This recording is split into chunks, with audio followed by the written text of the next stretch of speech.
Los hermanos. Hoy damos inicio a una unión donde no importa quién seas o cómo seas, solo importa que pongas la fuerza y el valor sobre todo lo demás, que veas a todos tus hermanos y hermanas como ellos te ven a ti. Hoy nacen los hermanos. Tocacius. Historia de las aldeas orcas de Orthruk. Durante un periodo perdido en el tiempo, surgieron diversas aldeas orcas en el desierto de Orthruk, cada una independiente de la otra y sin otro enlace que no fuese la raza. Las diferencias llevaban a cada grupo independiente a entablar en guerra con el otro, ya fuera por recursos o por malentendidos debido a la ausencia de una lengua común. Eventualmente, algunas aldeas acabaron subyugando a las otras, lo que finalmente llevó a que se establezca un código y respeto entre las mismas, pero manteniéndose una autonomía. 6000 años después de Cristo. Miles de años después, la organización de las aldeas ya se había consolidado, pues ya poseían un idioma propio y redes de comercio a través de todo Orthruk. Este sistema continuó de la misma forma hasta la ascensión de Tocacius, de general a líder de la aldea Lothok. Formación. Una vez Tocacius tomó el control de su aldea de origen, subyugó a las aldeas de Narthuk y Okkar, bajo un dominio que ponía la batalla y la fuerza sobre todo el resto. Sus objetivos eran acabar con una invasión de muertos vivientes y demonios que se habían establecido al sur del desierto de Orthruk, en el bosque de Akmar, asegurando así la expansión del dominio orco. Para esto comenzó un proyecto de unificación que resultaría en la formación de un imperio orco. El primer paso fue la creación de una asociación conocida como los Hermanos. En las batallas por la unificación sucedió, partiendo del noreste de Orthruk, en las cercanías del lago Lothok, ya con el dominio de dos aldeas. Tocacius marchó hacia el norte, con la motivación de tomar la aldea Akthul y la mina de plata, la cual les proveería de armas eficaces con las tropas de muertos y demonios, utilizando una estrategia que consistía en enviar una tropa de merodeadores que actuaría como señuelo, mientras por detrás de éstas avanzaba la artillería resguardada por la infantería ligera. Por último llegarían los ballesteros y arqueros, los cuales ofrecerían apoyo contra las tropas montadas. Con el uso de esta estrategia, el líder de los hermanos pudo penetrar las defensas de la aldea, accediendo a esta. Ya en la plaza ceremonial principal, desafió al líder de la misma a un duelo. Una vez cayó la tarde, este se dio a cabo, resultando Tocacius vencedor. Aquellos que se opusieron a su regla fueron ejecutados o exiliados. Ya con control total del norte, Tocacius y su armada deciden marchar hacia el sur. Esta vez, con tal de pasar sobre la aldea Trogmor y la aldea Sagrash. Ambos asentamientos eran vitales, pues los orcos de Trogmor tenían control sobre la mayor fuente de madera del desierto, y en Sagrash debían hacer una parada por recursos. Esta vez, la estrategia de Tocacius fue quemar los cultivos y almacenes de Trogmor, para luego atacar en el momento de mayor debilidad, tomando como prisioneros a los peones. Nuevamente desafió al líder de la aldea a un duelo, resultando victorioso. Esta vez tomó al perdedor Brelok como su segundo al mando. Sagrash resultó ser el objetivo más complejo, pues la aldea se encontraba dispersa en dispersas terrazas, ubicadas en las laderas de la meseta Akmash, enlazadas por puentes a más de 300 metros de altura.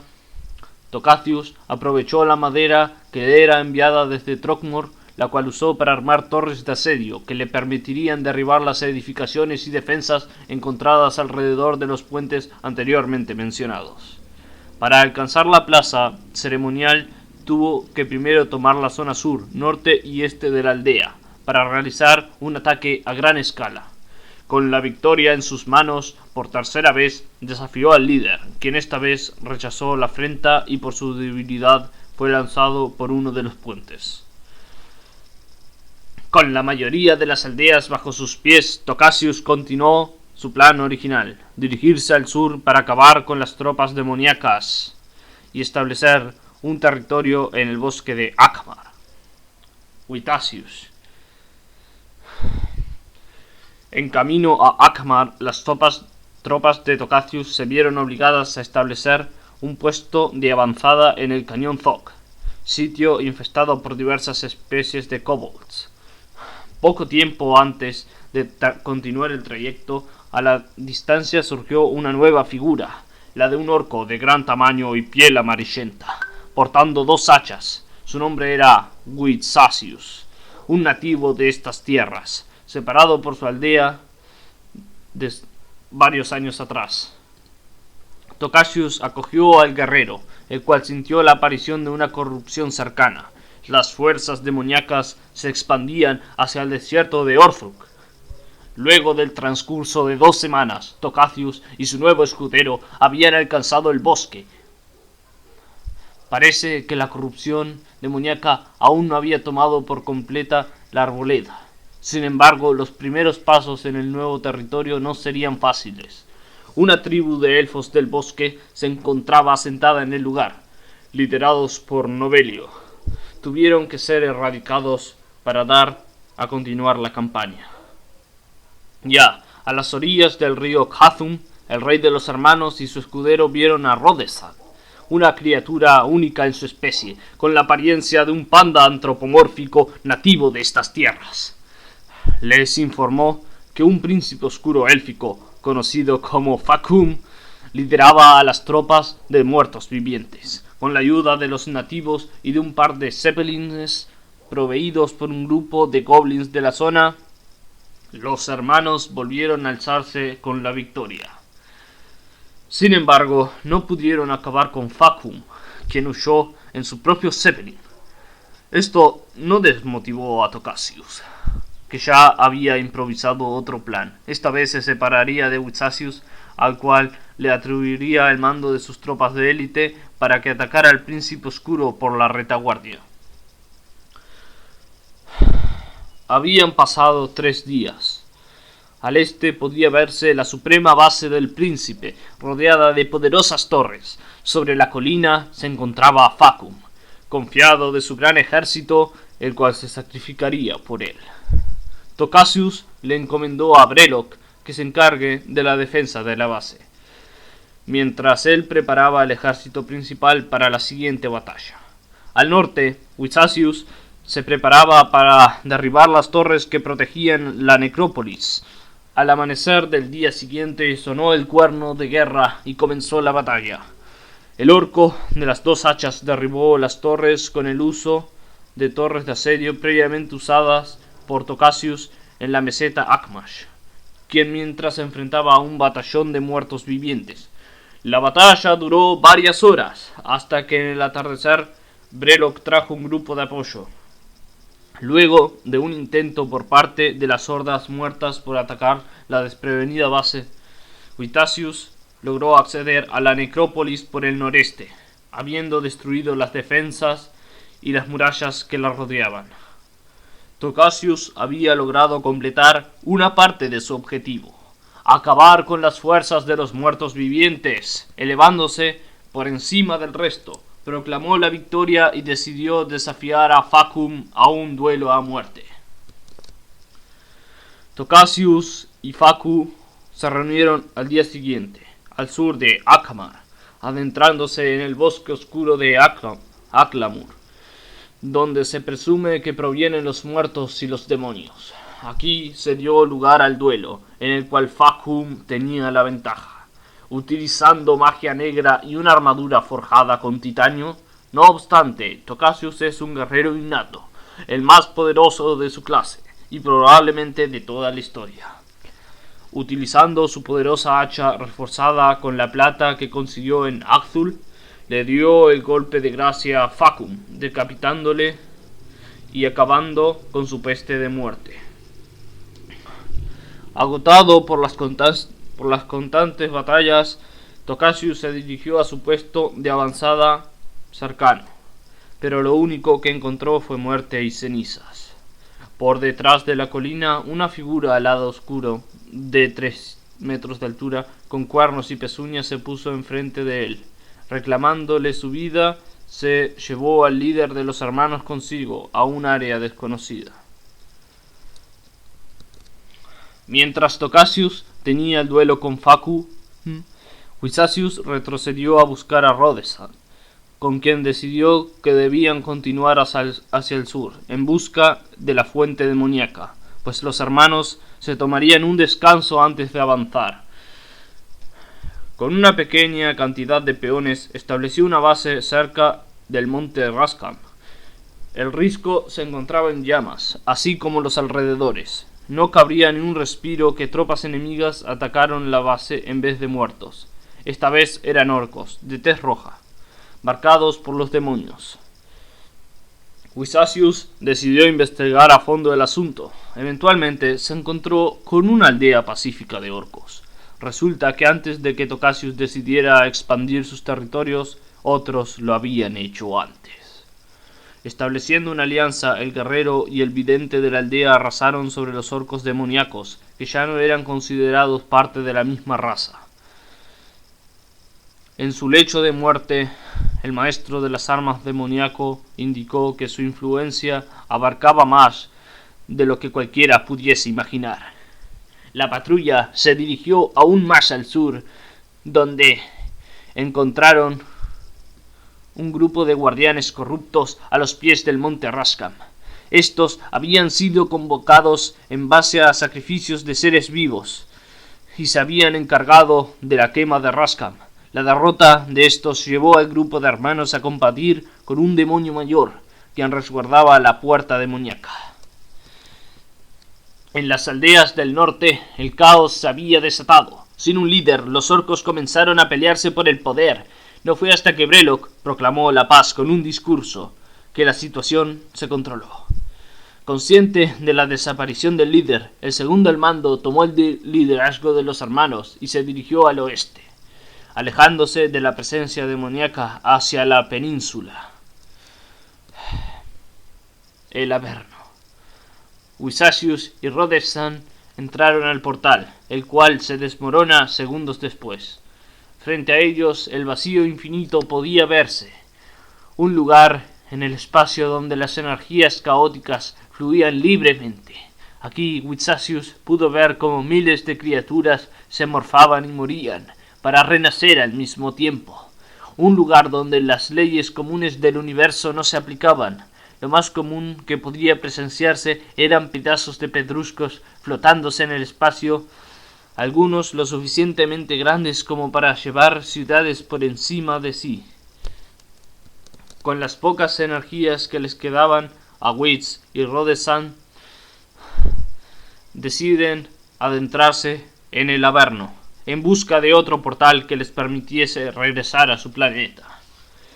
Con perspicacia y sutileza, el dúo logró atravesar las hordas del caos, alcanzando un portal que los llevaría de vuelta a su tierra, pero no sin antes pelear contra otro poderoso demonio.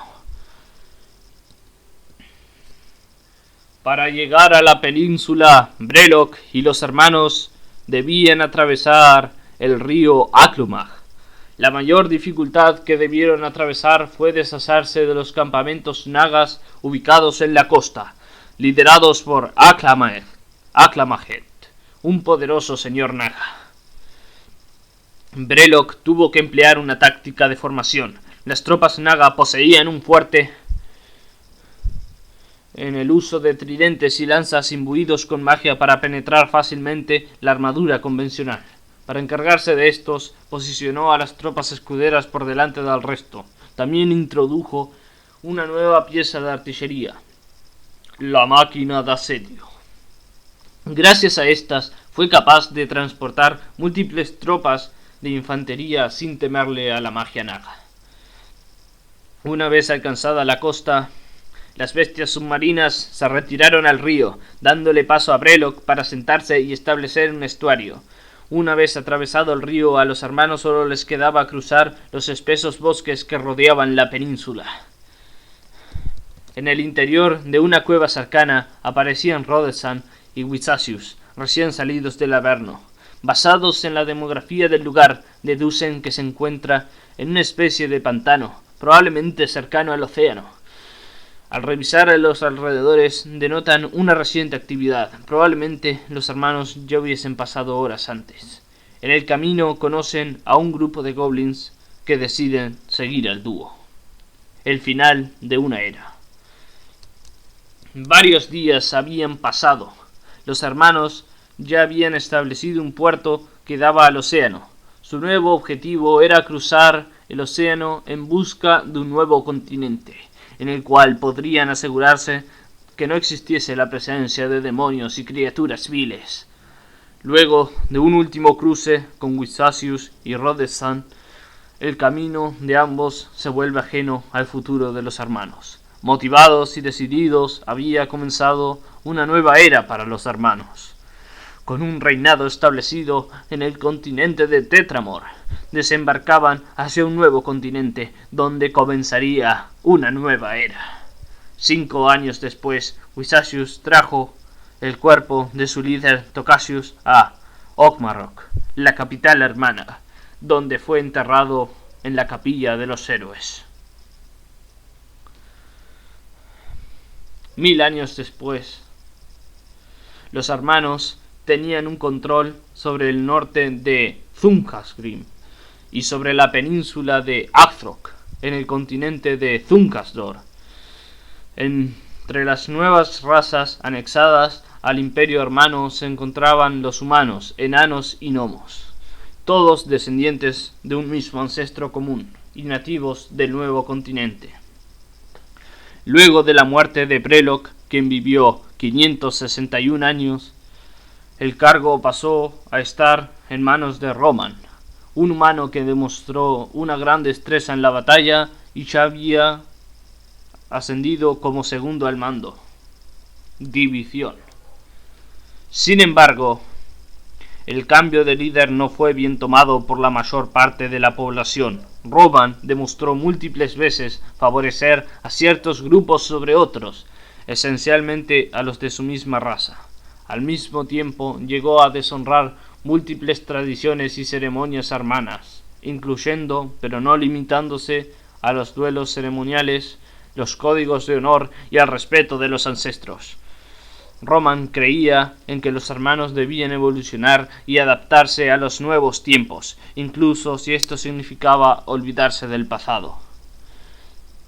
La división final se dio cuando, debido a los problemas con la defensa y expansión de la península Akthrock, Roman cortó las redes con las aldeas orcas de Thunkarsgrim, las cuales fueron abandonadas a su suerte.